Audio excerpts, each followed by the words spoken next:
trata sobre o cânon, e esse assunto é um assunto muito importante, e vocês vão entender por quê, conforme a gente for caminhando, né? Ele vai ser um assunto que vai demandar algumas aulas, né? Porque é um assunto, assim, extenso, porém ele é muito importante. Por quê? Na maioria das vezes, nós que estamos nos dedicando, né, a saber manejar bem a palavra da verdade, a ter um entendimento acerca da Bíblia, ao qual nós preparamos mensagens, estudos e compartilhamos e também evangelizamos pessoas, né? Eu creio que a maioria de vocês já se depararam, seja no evangelismo, ou seja numa ministração, né, de alguém fazer algumas perguntas. E eu vou repetir essas perguntas para vocês, né? Por exemplo, as pessoas às vezes chegam e falam assim: ah, por que que esses livros fazem parte da Bíblia? Ou então, uma pergunta mais célebre ainda, né? A pessoa faz aquela pergunta assim: por que que a sua Bíblia tem menos livros que a minha Bíblia? Ah, por que que a sua Bíblia tem esses livros e na minha não consta esses livros? Muito bem. Hoje nós vamos então dar início e começar a compreender e estar assim se preparando para responder essas perguntas. Como a gente já vem aprendendo desde do início, né? Quando a gente iniciou estudando acerca da estrutura literária, a gente já viu que a Bíblia ela tem um total de 66 livros. Mas por que são esses 66 livros? E a partir então dessa aula e nas próximas, nós vamos tratar e buscar em Deus graça para responder essas perguntas. Porque esse assunto, ele é um assunto que eu vejo assim que muitas pessoas fazem perguntas. E muitas vezes a gente responde, mas sempre tem aquela, mas né, não tem um conhecimento total.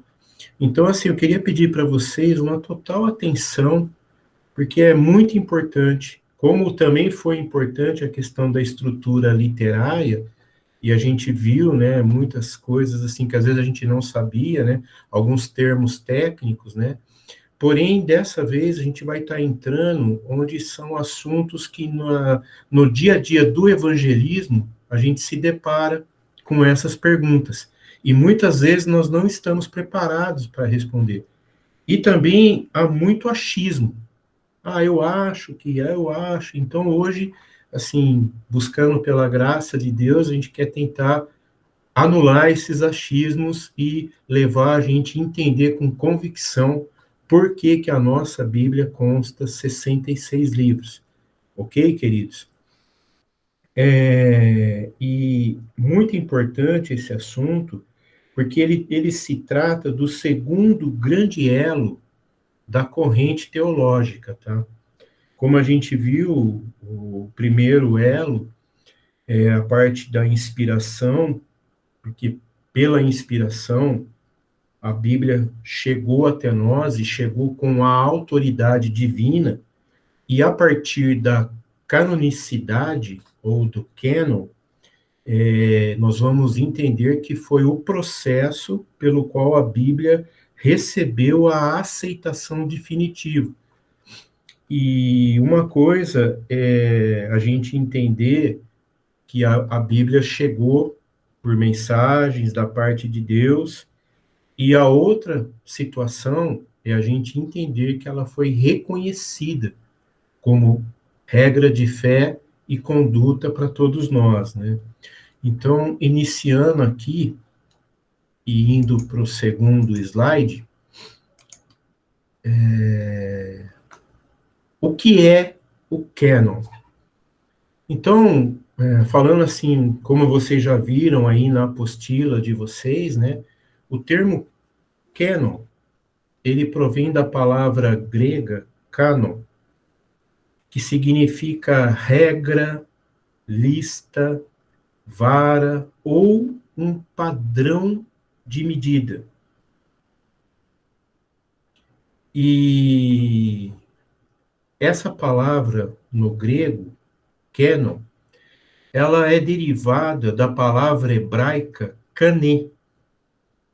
E é muito assim importante a gente observar isso, porque no Antigo Testamento a gente encontra essa palavra kané 61 vezes, com o significado de cana.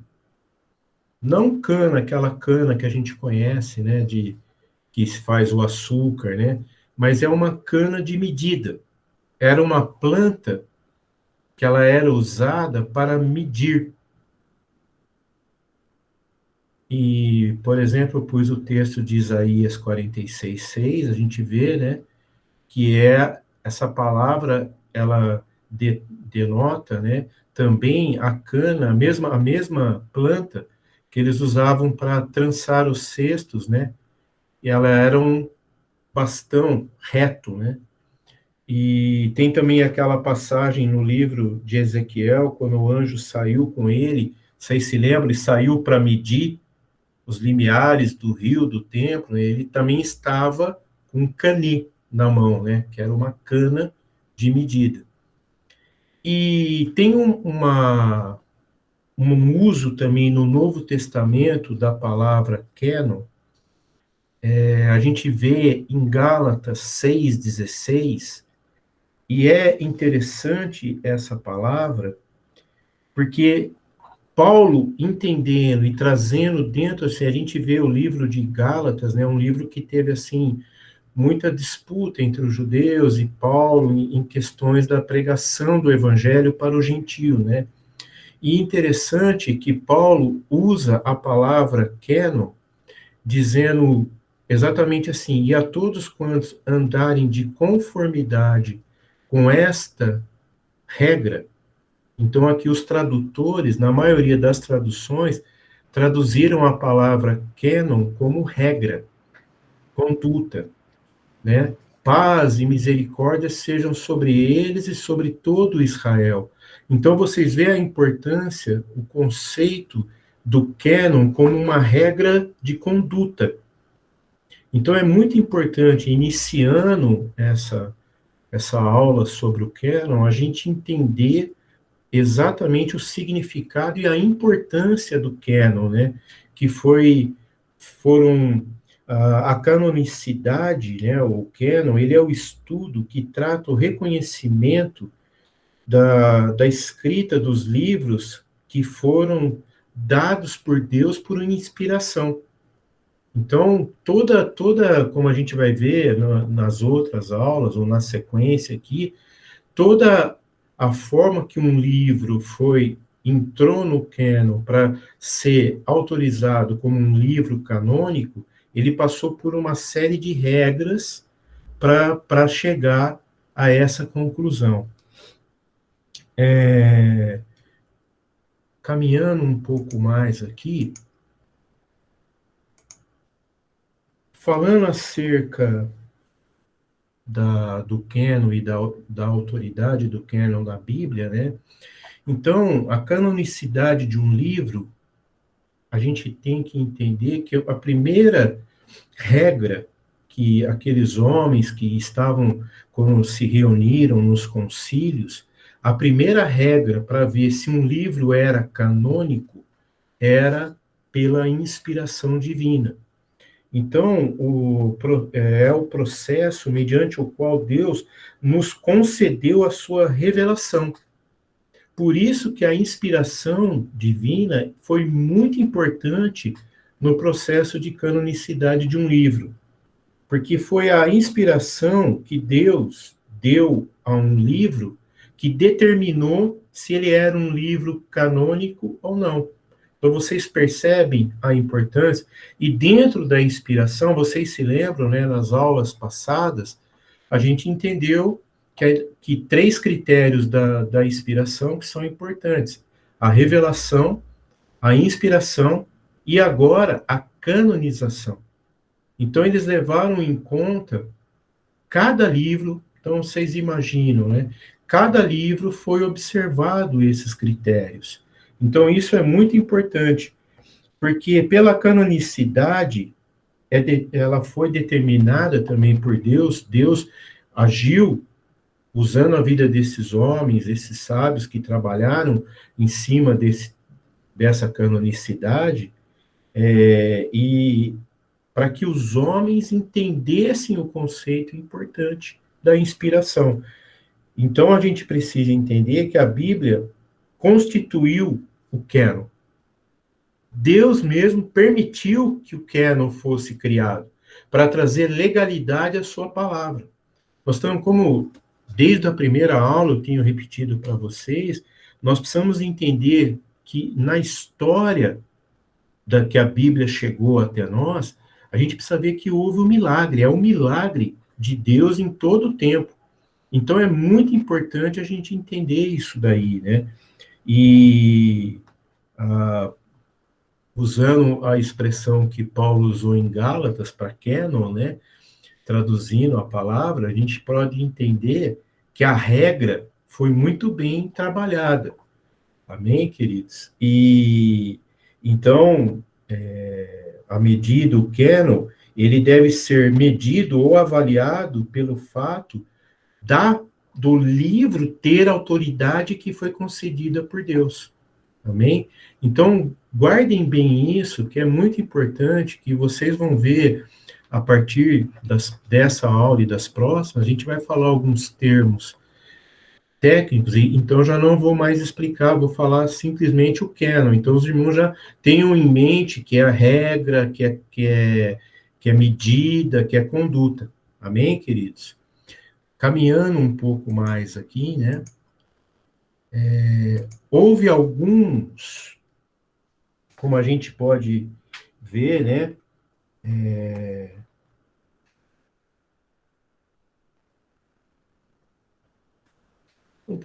Voltando um pouco aqui, deixa eu voltar um slide que eu queria falar ainda algo para vocês aqui, acerca da revelação, da inspiração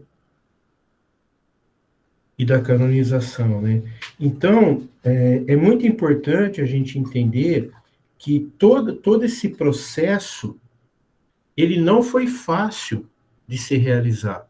Houve muito, assim, foi uma coisa muito bem discutida, foi uma coisa que, assim, levou anos para se fechar.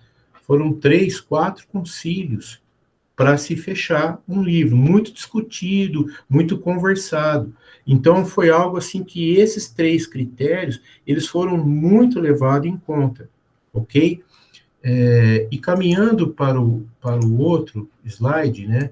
Então, tem algumas questões que trazem para nós os estágios, né, de canonicidade, né? E sejam qual for a medida que foi usada, né, ou os canons que foram usados, para eles chegarem à exatidão de se fechar um livro como canônico, né, eles tinham que levar em conta a autoridade normativa, né, que determinava se o livro entraria no cânon ou não. Então, pensa bem, vamos pegar um exemplo, né? Você pega o livro do profeta Ezequiel, né? Então, pensa, eles fizeram todo um levantamento para ver toda a história, todo o conceito, todo o enredo, né, que o livro trazia e se ele passava por essas regras. Então, dentro disso, a gente começa a perceber, e aqui nós temos, assim, alguns teólogos que trouxe para nós alguns esclarecimentos acerca disso, né? E o teólogo Herbert Edward Haley, ele no seu livro O Cânon do Antigo Testamento, ele trouxe algo para nós entendermos, porque nenhum de nós estávamos lá quando foi feito esses concílios, né? E então ele trouxe, dentro de um apurado estudo, né, 3 estágios que foram feitos no processo de canonicidade. Então, ele diz, o primeiro estágio é a proclamação e a formação oral do conteúdo dos livros do Antigo Testamento. Então, vocês percebem a forma como esse livro foi compilado. Esse foi o primeiro processo que eles usavam.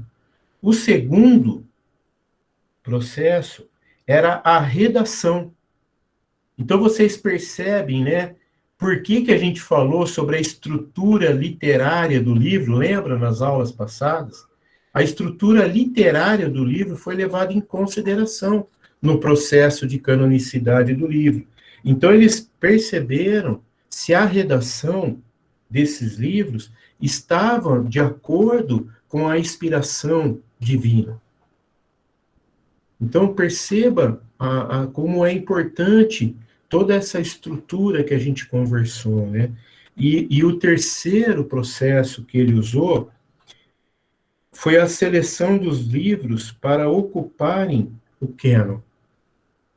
Como aqueles livros chegaram. Porque se hoje nós temos a Bíblia, para nós ela começa em Gênesis e tal, mas o primeiro livro escrito foi o livro de Jó. Então vocês percebem, se fosse ver cronologicamente, o livro de Jó viria primeiro. Só que para nós ficaria confuso, né? Vamos dizer, né? Começando de Jó, sem entender a criação, sem entender. Então tudo isso foi colocado de forma cronologicamente. Eu, para mim, aí já vejo a mão de Deus, é algo profundo, tremendo, né? Foi feito assim de forma cronológica, né? Para a gente entender os fatos, entender as coisas como aconteceram. Então, Charles Edward Riley, né? Ele fala que o reconhecimento oficial dos escritos não pode ser separado da inspiração divina de cada um desses livros. Olha aí que coisa importante. Então, vocês percebem, não foi assim, de qualquer forma que o livro entrou na composição da Bíblia do Antigo Testamento. Houve exatamente esse trabalho. E caminhando um pouquinho, então a gente vê as divisões do cânon do Antigo Testamento. E aí, na nossa Bíblia, né, na Bíblia evangélica, vamos dizer assim, né, foi se levado em conta muito os escritos hebraicos, a Bíblia hebraica, né? Então, o Antigo Testamento, ele foi dividido de uma forma, como hoje nós conhecemos, começou pela Torá, que são os 5 livros do Pentateuco, como a gente já aprendeu, né? Depois os profetas e os escritos. Porém, a forma como a Bíblia chegou para nós, os escritos veio antes dos profetas. Então aí já começa algumas mudanças, algumas diferenças. Mas isso não quer dizer que não há uma concordância. Há uma concordância. Porque, literalmente, a Bíblia evangélica ela é uma compilação da Bíblia hebraica. Amém, queridos? É o cânon palestino, né? E, então, tirando, para a gente entender as divisões começou o texto do Antigo Testamento hebraico, tá? E dando sequência no processo de formação, né, do cânon, a gente vê que teve algumas... o processo ele foi um crescimento gradual. Foi algo que não aconteceu de um dia para o outro. Como eu falei, foram vários anos, mas esses anos foi algo que foi assim um crescimento gradual, sempre melhorando, sempre. Por isso que eu falo, é sempre o dedo de Deus na história, né? Então esses homens foram muito inspirados também. Esses homens que participaram dos concílios, né? Eles foram muito inspirados também para que esse processo fosse concretizado, né? E então, a partir daí, a gente pode dizer um pouco, conversando um pouco mais, e aqui eu quero que aqueles que estão fazendo as provas prestem atenção nesse ponto aqui, porque na apostila a gente citou somente 3 evidências históricas no processo de canonização, tá? Mas eu queria citar 5. E eu quero que vocês entendam bem, e depois eu quero ver se eu anoto e passo para vocês, mas entre hoje e amanhã, né? Para vocês entenderem bem acerca das evidências históricas do processo de canonização, e aqui que é importante vocês prestarem atenção, que a gente começa a entender a importância do cânon, né? Então, dentro das evidências históricas no processo da canonização, a canonicidade de um livro da Bíblia, como eu já falei no começo, ela é determinada pela inspiração. Então, o princípio para o processo de canonização, a primeira evidência é a autoridade de um livro. Então, como eu já falei, né, cada livro da Bíblia, ele traz uma reivindicação da sua autoridade divina. Lembra? A gente falou sobre isso, quando a gente falou sobre a inspiração do livro, como Deus inspirou os homens para escreverem, né? Então, com frequência, a gente via nos escritos aquela palavra que eu vou falar de novo para vocês não se cansem, né, de eu repetir essa palavra, mas a gente vê que, olha, entrou no processo de Cânon, lembra? Está escrito, assim diz o Senhor, a palavra de Deus. Então, a gente vê que o tom, a exortação, a forma como a palavra foi dita, denota a autoridade divina do texto. Eu falei algo muito interessante também na última aula, né? Que a autoridade não está somente no que o profeta escreveu ou o autor escreveu, mas a autoridade divina do escrito. Vocês se lembram disso? E isso foi uma das regras do cânon para que o livro fosse considerado canônico. Entenderam? Por isso que a autoridade do livro foi o princípio, né? A primeira regra para aceitação desse livro. A segunda regra, e não menos importante, é a autoridade profética de um livro. Então, como a gente viu, os livros eles não foram produzidos pela escrita do homem, mas eles foram produzidos pela atuação do Espírito Santo. O Espírito Santo moveu aqueles homens, né, pela inspiração de Deus para que eles escrevessem. Então, a autoria do livro tem essa autoridade. E quando foi feito o cânon, eles levaram em conta a autoria. Então, a gente precisa entender que, por exemplo, como a gente viu, lembra, 2 Pedro, capítulo 1, versos 20 e 21, né? Pedro falando acerca dessa autoridade daqueles que escreveram, né? E aqueles que fizeram os concílios, eles levaram em conta essa autoridade de quem escreveu, né? Então, a palavra de Deus, ela só foi entregue a nós mediante a vida desses homens que foram divinamente inspirados para escrever. Então, vocês percebem a importância da autoridade profética no escrito sagrado, tá? Se a gente pegar um exemplo do que eu estou tentando explicar para vocês, trazendo para o Novo Testamento, a gente não vai ter tempo de abrir agora, mas se vocês quiserem anotar, no livro de Gálatas, capítulo 1, verso 1, Paulo, ele chama para ele a autoridade dos escritos dele.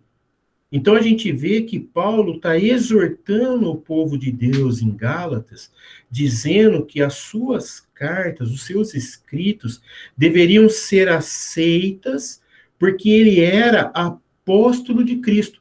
Então vocês percebem, ele está requerendo a autoridade apostólica para que os seus escritos fossem considerados. Isso é importante a gente entender. Então, o que ele está querendo dizer? Que as suas cartas não foram produzidas por uma intelectualidade, por um saber teológico dele. Não, mas por um apóstolo. A palavra apóstolo é alguém que é enviado, alguém que foi divinamente inspirado para fazer aquilo, ou divinamente autorizado a fazer aquilo. Então, vocês conseguem entender isso, a importância de trazer a autoridade do escrito, né? É muito importante isso. O próximo princípio, que é importante também, o terceiro, que eu queria citar para vocês, é a, a confiabilidade do livro. Olha que interessante, se o livro era confiável. Então, aqui é outro sinal característico da inspiração, é se o livro é digno de confiança. Se tudo aquilo que está escrito nele leva você, na leitura que você está fazendo, você tem segurança, confiança. Então, todo e qualquer livro que contenha erros de doutrina ou erros não está condizente com a teodiceia, né, com a justiça divina, opa, esse livro não é de confiável. Então a gente vai ver muito sobre isso nos livros apócrifos, né?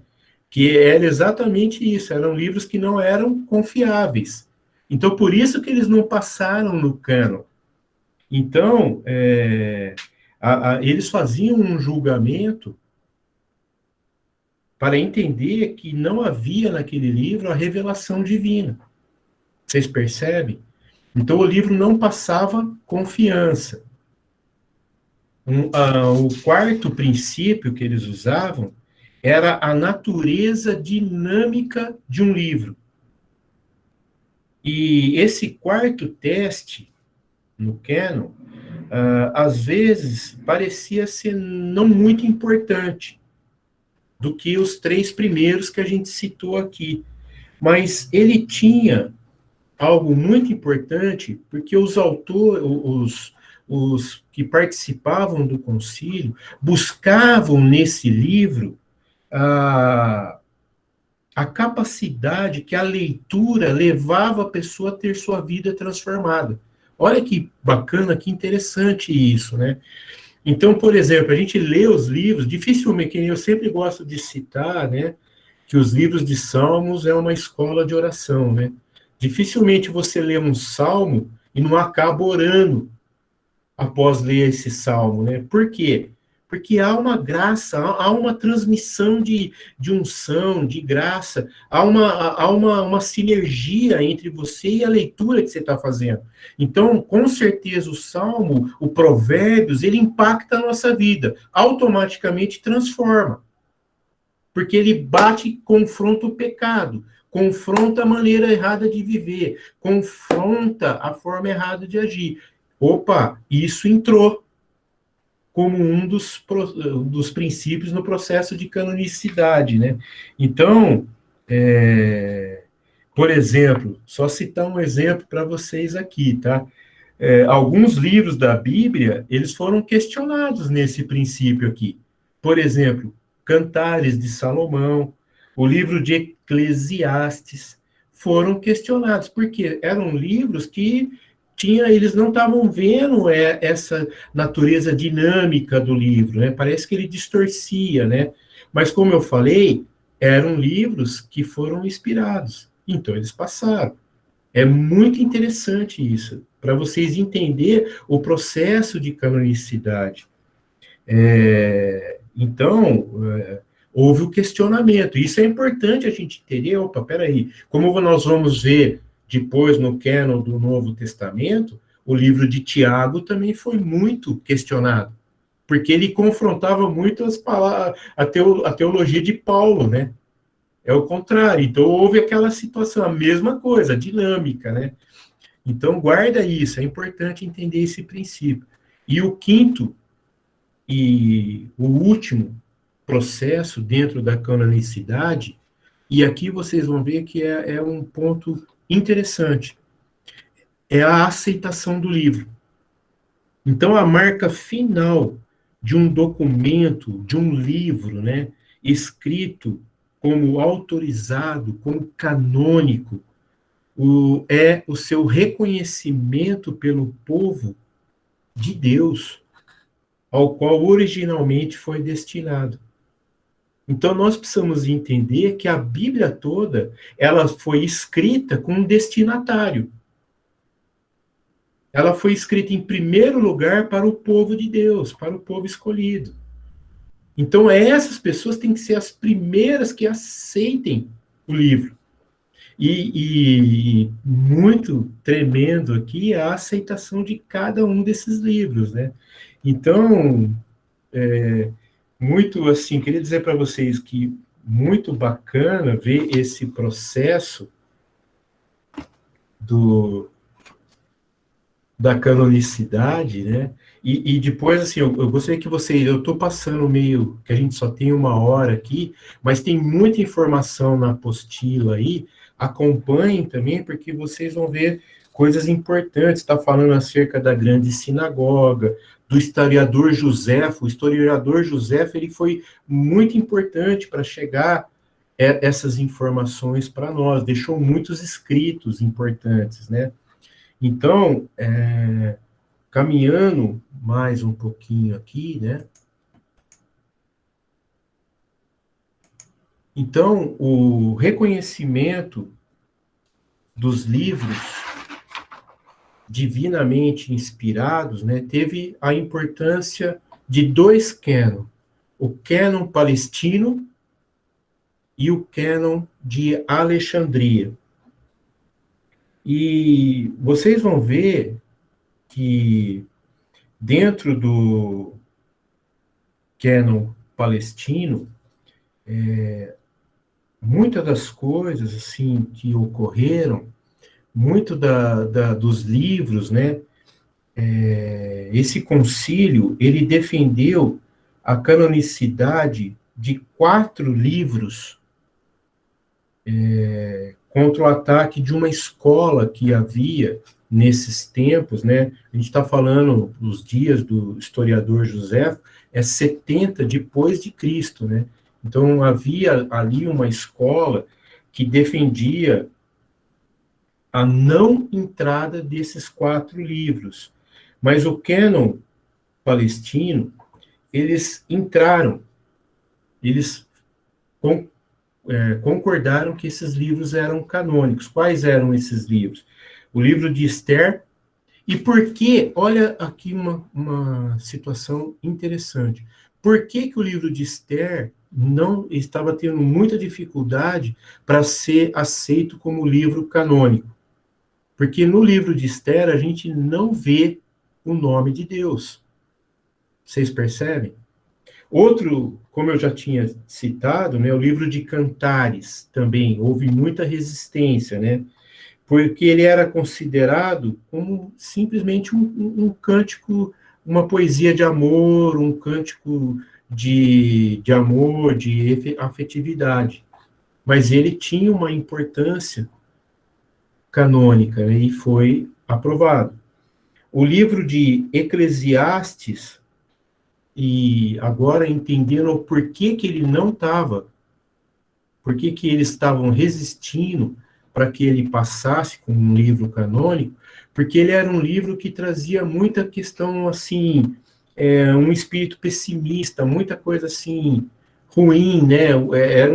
Eles entendiam que o coração do sábio Salomão estava muito, assim, pessimista para as situações. Só que hoje a gente vê o livro de Eclesiastes, a grandeza do conteúdo, a edificação do livro de Eclesiastes na nossa vida, nos nossos dias hoje. Então, vocês percebem a importância do cânon palestino aqui, porque foram eles que insistiram para que esse livro entrasse no cânon. E o último, e olha só, não menos, né, importante, o livro de Provérbios, porque ele possuía capítulos de autores que não eram conhecidos. Mas todo o escrito do livro de Provérbios é tremendo, maravilhoso. E com certeza as irmãs aqui apreciam o último capítulo de Provérbios, né? Que a gente vê ali a declaração da grandeza da mulher, a representatividade da mulher dentro da história do cristianismo, né? Então vocês percebem, a escola de Shammai não estava concordando com esses 4 livros. Então, mesmo após alguma divergência, o concílio do cânon palestino, eles reconheceram todos esses livros, né, que na Bíblia hebraica eram 24 e na nossa hoje 39, né, chegou a fechar a Bíblia palestina, que é a Bíblia que a maioria das traduções evangélicas vem exatamente dessa composição aqui do Concílio Palestino, tá? Na cidade de Jâmia, né? Ele foi conhecido também como Concílio de Jâmia. E o outro cânon é o cânon da Alexandria. A importância desse cânon, porque há muitas situações que a gente precisa prestar atenção, né? Porque hoje eu vi alguém falando, eu achei muito interessante, né? Ele diz que, como hoje para nós a língua oficial que o mundo inteiro fala é o inglês, né? Nos tempos ali da Palestina, dos tempos que foi escrito, né? A língua oficial era o grego. Então, o cânon alexandrino, né? Ele foi muito importante porque nele foi reconhecida e houve a cisão exata da Bíblia evangélica para a Bíblia católica. Foi exatamente aqui, porque o Antigo Testamento católico, ele consta dos livros apócrifos, que não consta na nossa Bíblia. Porém, por eles não concordarem com a Bíblia, como foi que houve a cisão, né? Eles não seguiram a Bíblia palestina, a Bíblia hebraica, né? E eles usaram a Bíblia grega de Alexandria, que constava dos livros apócrifos, né? E no Concílio de Trento, no ano de 1546, por volta do ano 1500, eles fecharam a Bíblia, a chamada Bíblia Vulgata Latina, né, que é a Bíblia base que a Igreja Católica usa, né, e eles declararam oficialmente o status, olha só, presta atenção, aqui é muito sério isso, porque eles deram a autoridade para os livros apócrifos, referindo-se eles como deuterocanônicos. Então, eles deram legalidade, porém, tanto o Concílio Palestino de Jâmia como o de Nicéia não concordaram com isso. Aqui houve essa separação. Então, aqui a gente vai, na próxima aula, a gente vai entrar falando acerca dos livros apócrifos, então a gente vai entender um pouquinho mais. Mas o que eu queria pedir para vocês, que eu acho que esse é o último, né? A conclusão. Então, aí vocês vão ver, e eu queria parar aqui, se Anderson puder encerrar a gravação,